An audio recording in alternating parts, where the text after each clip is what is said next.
এখন আমি বক্তব্য রাখার জন্য আহ্বান জানাচ্ছি মোহাম্মদ নাজিবুর রহমান পাবনায়ক। ধন্যবাদ মাননীয় স্পিকার। মাননীয় স্পিকার, আমরা জুলাই সনদ বাস্তবায়নের কথা বলছি, যে সনদের ব্যাপারে আমরা সকল দল একমত হয়ে স্বাক্ষর করেছি, যে সংস্কারের বিষয়ে প্রায় 70% জনগণ হা ভোট দিয়েছে। কিন্তু আজকে সেই সনদ কিভাবে বাস্তবায়িত হবে সেটা নিয়ে ধোঁয়াশা তৈরি হয়েছে। বাস্তবায়ন সংক্রান্ত রাষ্ট্রপতির আদেশ নিয়ে আজকেও এই সংসদে কথা হয়েছে। মাননীয় সংসদ সদস্য স্বরাষ্ট্রমন্ত্রী সালাউদ্দিন সাহেব বললেন, এই আদেশটি না আইন না অধ্যাদেশ। এটি অধ্যাদেশ না মাননীয় স্পিকার। সংবিধানের 93 অনুচ্ছেদ অনুযায়ী কোনটা অধ্যাদেশ এটা নির্ধারিত হয়েছে, কিন্তু এটা আইন মাননীয় স্পিকার।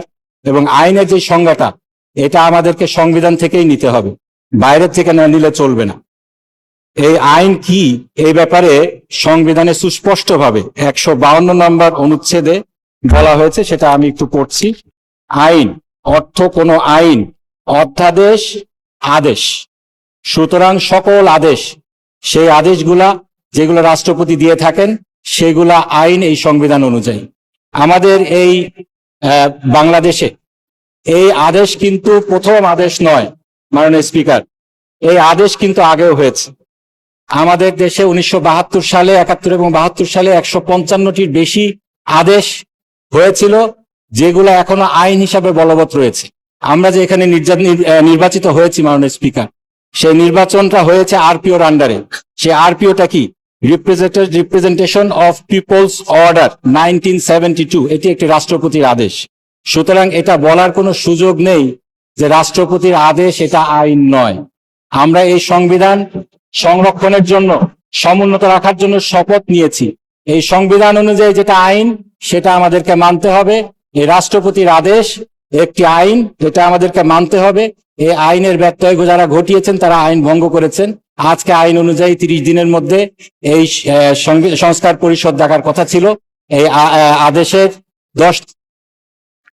ধন্যবাদ মাননীয় সদস্য। আচ্ছা, 1 মিনিট বলেন। জি মাননীয় স্পিকার, এখানে অনেক কথাই বলা হয়েছে। আজকে বলা হয়েছে আমরা এই জুলাইয়ের সনদকে সম্মান করি, গণরায়কে সম্মান করি, কিন্তু আবার বলা হয়েছে আমাদের সময় নেই এটা বাস্তবায়ন করার জন্য। আসলে আমরা যদি সম্মান করি তাহলে সময় কেন থাকবে না? আমাদেরকে সময় বের করতে হবে, জুলাইয়ের সনদ আমাদেরকে বাস্তবায়ন করতে হবে। এই সংসদে আমরা সংবিধান সংশোধন করে আমরা এটা বাস্তবায়ন করতে পারবো না। আমাদের সুপ্রতিষ্ঠিত যেই জুরিসপ্রুডেন্স রয়েছে, সেই 8ম সংশোধনীর আনোয়ার হোসেনের মামলায় যেটা বলা হয়েছে, সংসদ চাইলেই সংবিধানের মৌলিক কাঠামোকে পরিবর্তন করতে পারেন না। 8ম সংশোধনীর স্পেসিফিক যেই বিষয়টি ছিল সেটি ছিল বিচার বিভাগকে বিকেন্দ্রীকরণ। সেই বিষয়টি কিন্তু আমাদের সেই অধ্যাদেশের মধ্যেও এসেছে। আমরা গণভোট সে বিষয় দিয়েছি, জুলাই সনদের মধ্যেও রয়েছে।